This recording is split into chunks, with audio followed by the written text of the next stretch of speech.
Hey everyone, in this video we will see how to troubleshoot Bradford white water heater. Complete guide for error and fixes. Fix 1 is check the power supply.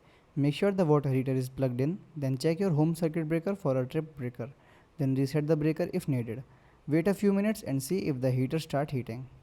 Second one is check the gas supply. Make sure the gas valve is fully open, then verify other gas appliances are working. If gas is unavailable, contact your gas supplier. Third one is reset the water heater. Turn off the power or gas supply, then wait about 5 minutes. Restore power and turn the gas back on. Check if the heater start working normally. Fourth one is check the thermostat setting. Set the thermostat to around 120 degree Fahrenheit, then wait 30 to 60 minutes. Test the hot water from a bucket. Then fifth one is check the air intake and vent. Inspect the air intake for dust or debris. Check the vent pipe for blockage, then remove any visible obstruction. Restart the water heater. Sixth one is check for water leaks. Inspect the tank, fitting and valve, then tighten any loose water connection.